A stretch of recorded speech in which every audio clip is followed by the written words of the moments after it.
They thought Australia was just another holiday stop, the land of kangaroos, beautiful beaches, and endless sunshine. The land where you could throw another shrimp on the Barbie and live your best life.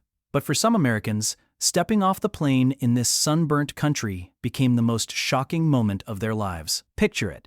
Wide-eyed tourists, selfie sticks at the ready, sunscreen in one hand, luggage in the other, striding confidently through Sydney Airport, only to be met with a polite but soul-crushing, "Sorry, you can't come in." It's a scene that plays out more often than most Aussies would admit. While Australians are friendly, laid back, and have a reputation for letting you down easy, our immigration laws are a different beast entirely. And for these unsuspecting Americans, the shock wasn't just emotional.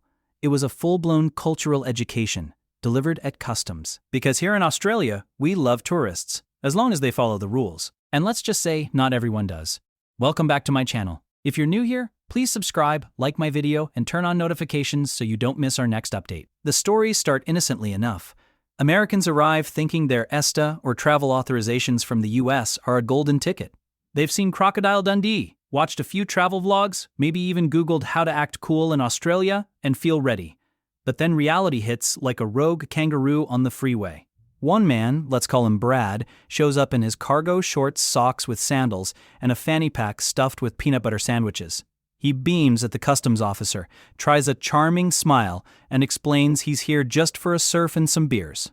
The officer smiles politely, checks the paperwork, and then, pause for dramatic effect, slides the dreaded stamp of denial across the counter. Brad is dumbfounded, shocked, absolutely gobsmacked. The thing is, it's not just Brad. There's Melissa, who thought she could waltz in on a tourist visa, but forgot that she had previously overstayed in another country. Or Kevin, who boldly declared he was coming for work opportunities without a proper visa. The customs officers, trained in patience but firm in law, have to deny entry. And the reactions? Priceless. Wide eyes, dropped jaws, the slow realization that they've been outsmarted by a small island nation at the bottom of the world. What makes it even more dramatic for Australians is that we don't revel in the misfortune. It's not about the denial itself, it's the absurdity of the situation. Americans are often stunned because they expect a certain level of anyone can travel anywhere, freedom. But here, we have rules, and they're enforced.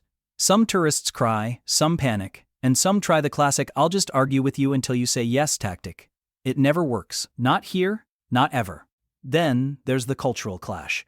Australians are polite, often joking, but we have a way of delivering truth that hits hard. An American might walk up expecting a conversation about the weather, and instead gets a lecture about visa compliance, biosecurity rules, and the absolute necessity of declaring everything from fruit to, yes, even boomerangs. And when we tell them no, you cannot bring that avocado in, they look at us like we've invented some new form of medieval torture. Meanwhile, we're just thinking, mate, it's avocado, not rocket science, but it's a rule. And here, rules matter. And yet, for Australians watching this unfold, it's comedic gold. The sheer confidence with which these Americans arrive, the belief that the world owes them entry, contrasted with the polite yet firm reality of customs officers, creates a situation that is both shocking and hilarious. Social media thrives on these stories. Clips of Americans being denied entry go viral, often captioned with phrases like, "This is why you check your visa," or "Welcome to Australia, population, 25 million, patience, 100%.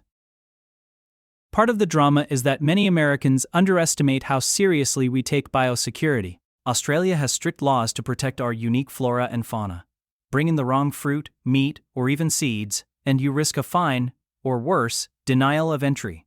For some, this seems minor until the customs officer asks the fateful question, "Do you have any food, plants, or animal products in your luggage?" And in the most American of ways, they laugh nervously and say, "Just a snack or two." That snack or two often turns into denial, and suddenly they understand that we are serious. Deadly serious. By now, you're probably thinking, how bad can it really get? Well, the truth is, it can get extremely awkward. Imagine a young couple from California excited to visit the Great Barrier Reef. They arrive, sunscreen slathered, insta-ready, and are denied entry because they didn't disclose a minor legal issue. The heartbreak is immediate. But for the audience back home, or the Aussie watching with popcorn in hand, the drama is utterly fascinating. It's like watching a reality show unfold in real life. Hope, shock, denial, and the slow acceptance that rules are rules. And this isn't just a one-off. there's a growing trend of Americans arriving unprepared, thinking that charm, confidence, or sheer audacity will work. Spoiler, it doesn't. Airlines and travel agents warn them, websites caution them, even YouTube videos like this one try to educate them. Yet somehow, every few weeks a new batch lands, wide-eyed, ready to explore the land down under, and gets sent back. Then comes part 2, the stories that make you laugh, shake your head, and maybe even admire their creativity. One man tried to enter using a fake Australian address, thinking the system wouldn't notice. Another thought that by booking a tourist surfing package, they could bypass visa requirements. And there's always someone claiming they forgot their ESTA. The customs officers, experienced and unflappable, have heard it all before. But for Australians hearing these stories, it's like witnessing human ingenuity collide with bureaucracy. Hilarious, dramatic, and, let's be honest, satisfying. Some Americans even try the charm offensive. We love Australia. I've watched Crocodile Dundee. It works for movies, not for visa approvals. The officers stay polite, nod, and stamp that denial, and just like that, vacation dreams crash harder than a ute sliding in a sudden Sydney rainstorm. And through all of this, Australians can't help but smile. It's absurdity in its purest form. The confidence, the optimism, and the inevitable, unavoidable reality check. So why does this matter to Australians? Because it reinforces something we know well. Our country is unique. Our laws are serious, and we protect what's ours. And while we love tourists, we love rules even more. Watching Americans get denied entry is a blend of drama, comedy, and cultural reality that never fails to entertain. For locals, it's a story to tell mates over a cold one. For the tourists, it's a lesson learned the hard way. By the end of it all, there's one thing that becomes clear. Australians are not unwelcoming. We're welcoming, friendly, and laid back. But we also have a sharp sense of humor and a love of order. If you want to visit, do your homework. Understand the visa rules, declare your snacks. And maybe, just maybe, leave the fanny pack at home. Because in the land down under, charm alone won't get you past customs. But preparation, respect, and a bit of Aussie know-how might just let you in. So next time you see a headline about Americans shocked at Australian airports, remember, it's less about cruelty, more about culture. And for the rest of us, it's a reminder that the world is full of rules, absurdities, and moments that are too dramatic and too funny not to share.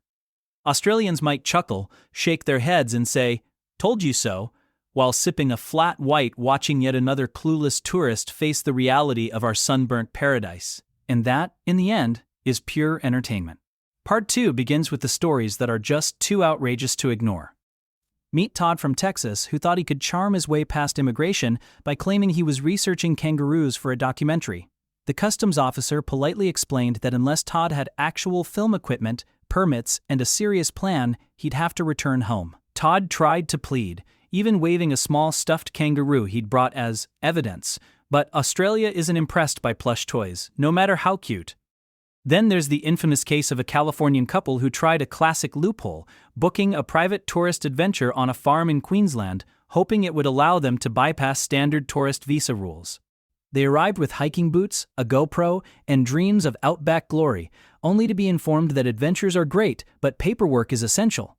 Their expressions shifted from excitement to utter disbelief as the officer calmly said, "I'm afraid you won't be exploring this time." And we can't forget the man who thought bringing an Australian passport photocopy would somehow convince the officers he belonged here. He even tried to argue that watching every season of Home and Away qualified him as culturally Australian. The officers listened politely, nodded, and denied entry. He left, defeated, yet Australians couldn't help but chuckle at the creativity, if not the strategy.